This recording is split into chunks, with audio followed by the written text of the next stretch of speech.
शाम का समय, प्रदोष का दिन, प्रदोष काल, भगवान देवाधिदेव महादेव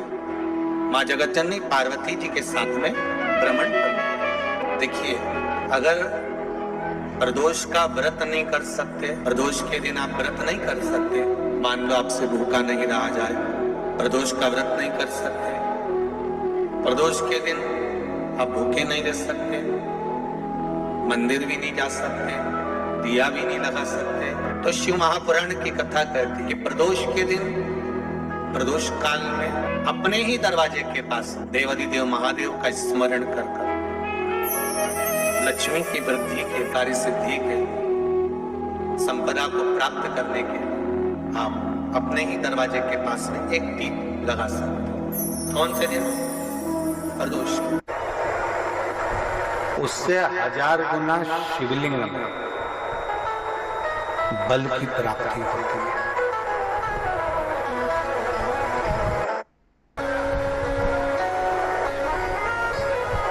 प्रदोष के दिन यदि आपको कहीं से शमी पत्र मिल जाए, प्रदोष के दिन यदि कहीं से आपको शमी पत्र मिल जाए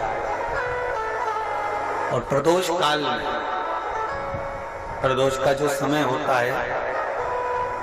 शाम का जो समय होता है प्रदोष काल, 4 प्रदोष 5 प्रदोष आप कर देखिएगा कि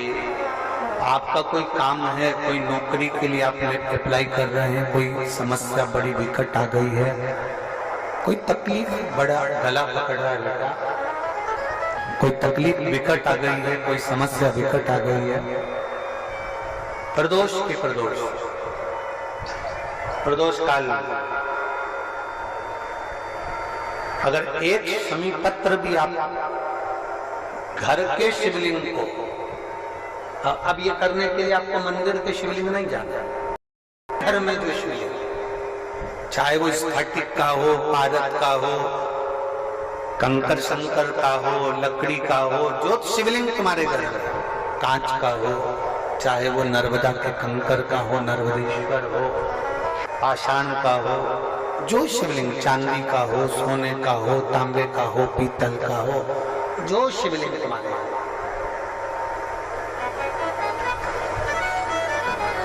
एक शमी पत्र यदि आप भगवान शंकर के शिवलिंग पर समर्पित कर रहे हो और उस शमी पत्र को उठाकर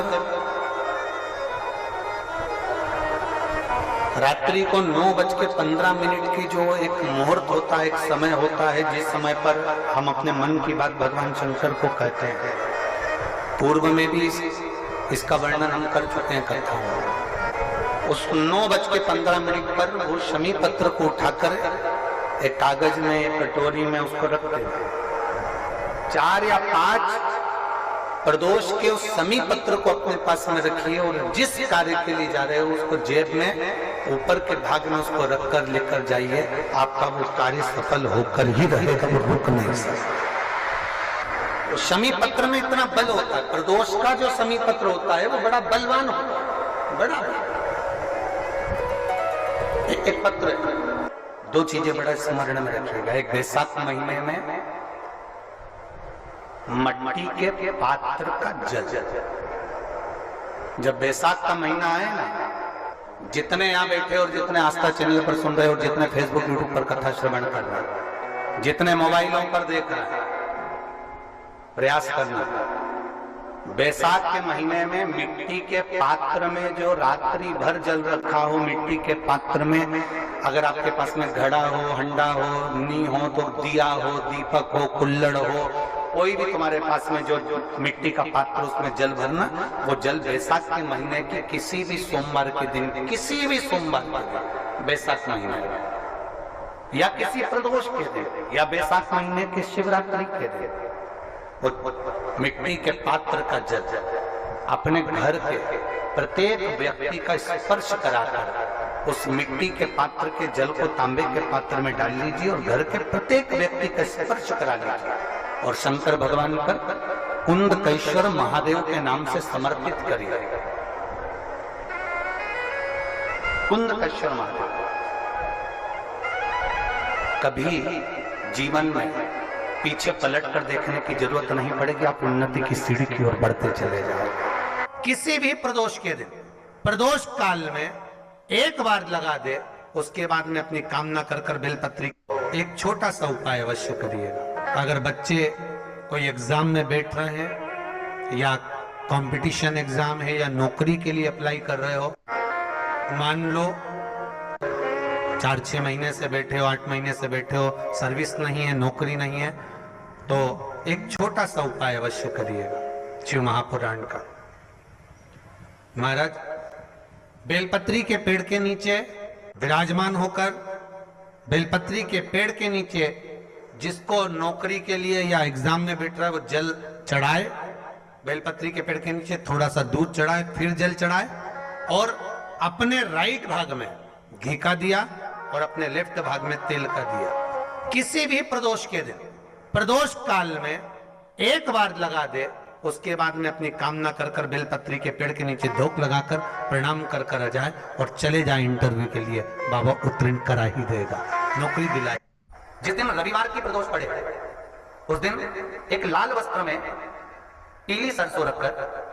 और उसके अंतर्गत कुछ भी, एक या तो बमुल का कांटा ना मिले तो गुलाब का कांटा ही उसके अंतर्गत रख लीजिए। और मान लो कोई काम ऐसा है कि उसमें पैसा तुम्हारा आ ही नहीं रहा, बहुत घाटे पर घाटा जा रहा है, नुकसान बहुत हो रहा है और कोई काम हो ही नहीं रहा, तो महाराज जिस दिन रविवार की प्रदोष पड़े उस दिन एक लाल वस्त्र में पीली सरसों रखकर और उसके अंतर्गत कुछ भी, एक या तो बमुल का कांटा ना मिले तो गुलाब का कांटा ही उसके अंतर्गत रख लीजिए और उसको शिव मंदिर का स्मरण कराकर शंकर भगवान का नाम लेकर रू भैरव, कौन सा भैरव है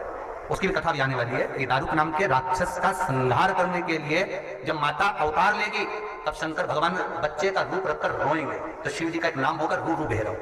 ये भैरव कहां पर रहता है, तो कहा ये शमशान में रहता है। कहां रहता है ये भैरव? शंकर का जो एक अवतार है रू भैरव, ये भैरव अवतार शमशान में रहता है। तो इस भैरव का काम क्या है, तो कहा शमशान में, शमशान की जो अग्नि होती है भले की लकड़ी रहे, भले उसमें कोई पदार्थ डाले ना डाले, थोड़ी देर में वो अग्नि रू आवाज, हल्की सी शमशान की जो अग्नि जलती है उसमें एक आवाज आती है। आप जैसे कोई अग्नि जलाएंगे ना तो आवाज नहीं आएगी, ध्यान देना। शमशान में अगर जो लोग गए होंगे मुर्दा जलाने के लिए, तो अगर वो एकांत में बैठेंगे तो उसमें से एक आवाज आती है रू। तो शिव पुराण कह रही है कि उस सरसों को, कांटे को रूरू भैरव का नाम लेकर जिस व्यापार जो नहीं चल रहा है, दुकान जो नहीं चल रही है, उस दुकान के सामने, उस व्यापार के सम्मुख में उसको जला दिया जाता है। ये करा जाता है रवि प्रदोष के दिन। कौन से प्रदोष? रवि प्रदोष के, जो सुख का भान कराता है, व्यापार की उन्नति के लिए, समृद्धि के लिए, लक्ष्मी के लिए इसका प्रयोग किया जाता है। तो यहाँ पर दारुक नाम का जो असुर है, दारुक नाम का जो राक्षस है, उसका एक ही कहना है कि मैं मरूं, मना नहीं है ब्रह्मदेव पर, वो मरने का। नंदी का एक पांव ऊपर होता है, आप लोग दर्शन करे होंगे शंकर जी के मंदिर में नंदी के, तो नंदी का एक पांव उठा हुआ होता है, एक पांव नीचे की ओर होता है। हड्डी से जुड़ा हुआ रोग, नेत्रों से जुड़ा हुआ, मस्तिष्क से जुड़ा हुआ कोई रोग रहता है तो एक नीले कलर का फूल आता है महाराज, उस फूल में हल्दी डालकर गुरुवार का प्रदोष पड़ने पर जो नंदी के पांव के पास समर्पित कर देता है महाराज, उसका रोग धीरे धीरे समाप्त होने लगता है। लिंग पुराण कहती है कि नंदीश्वर भगवान के सामने जो पुष्प समर्पित करा जाता है उसको, ये तो लिखा है स्कंद पुराण, शिव पुराण। लिंग पुराण कहती है जो फूल आपने समर्पित करा उसको लाकर पानी की बाल्टी में डालकर आप स्नान भी कर सकते हो, उससे भी हड्डी के कितने रोग होते हैं उसमें आराम लगने लगता है। जैसे कहीं शरीर नहीं चल रहा, हाथ झुंड पड़ रहा है, हाथ काम नहीं कर रहा, हाथ में झुंझुनी आ रही है, कंपन आ रहा है, जैसे मान लो कोई काम, चाहे वो शनिचरी प्रदोष हो, चाहे रविवार की हो, सोमवार की हो, मंगल की हो, बुधवार की हो, गुरुवार की हो, शुक्रवार की हो, शनिवार की हो, कोई भी वार की हो, प्रदोष, प्रदोष काल में शाम का समय सूर्य डूब रहा हो, बस डूबा ही हो, और उस समय पर केवल 3 दिन ऐसे रहेंगे, 3 बार ऐसे रहेंगे, 3 तिथियां ऐसी रहेंगी, 3 समय ऐसा रहेगा जिस समय पर तेरे द्वारा निर्मित शूल को भी शिव धारण करेगा और जगत का कल्याण करेगा। 3 दिन, 3 तिथियां, 3 बार, 3 नक्षत्र, 3 घड़ी, 3 पल।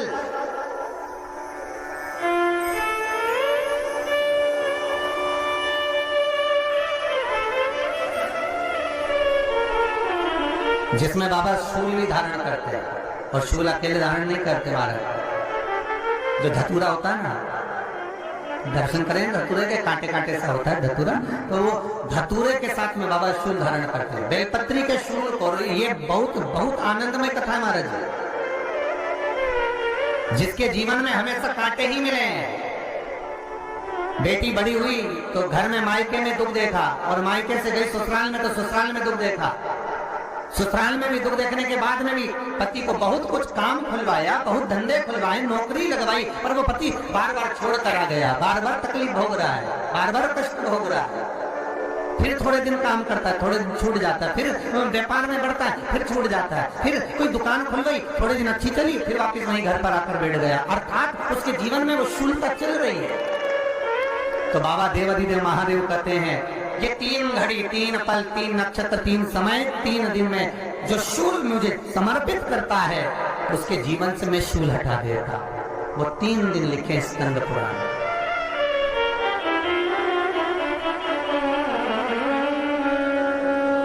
महाराज, बैसाख महीने में जो प्रदोष आती है, बैसाख के महीने में बहुत ध्यान से सुनना भाई, जो अपनी जिंदगी से बहुत तंग आ गए हो, परेशान हो गए हो, कष्टमय जीवन जी रहे हो, बहुत दुखी हो गए हो, उनके लिए ये स्कंद पुराण का चरित्र फिर मिले ना मिले, आप प्रेम से सुन लो। आओ, पहला बैसाख महीने की प्रदोष, चाहे वो शनिचरी प्रदोष हो, चाहे रविवार की हो, सोमवार की हो, मंगल की हो, बुधवार की हो, गुरुवार की हो, शुक्रवार की हो, शनिवार की हो, कोई भी वार की हो, और बैसाख महीने की प्रदोष, प्रदोष काल में शाम का समय सूर्य डूब रहा हो, बस डूबा ही हो, और उस समय पर सूर्य के डूबन के तुरंत बाद बाबा को धतूरे के साथ में बेलपत्री ना चढ़ाते हुए, बेलपत्री के वृक्ष के 7 कांटे बाबा के शिवलिंग पर समर्पित करे जाते हैं महाराज, अपनी जिंदगी में अड़चनों को हटाने के लिए। फिर आप जिस व्यापार में उतरे, जिस व्यवसाय में उतरे, जिस नौकरी में उतरे, आप दिल से करें, आपको तरक्की मिलेगी। आप हार नहीं सकते, नीचे नहीं आ सकते, उन्नति पर ही चढ़ेंगे।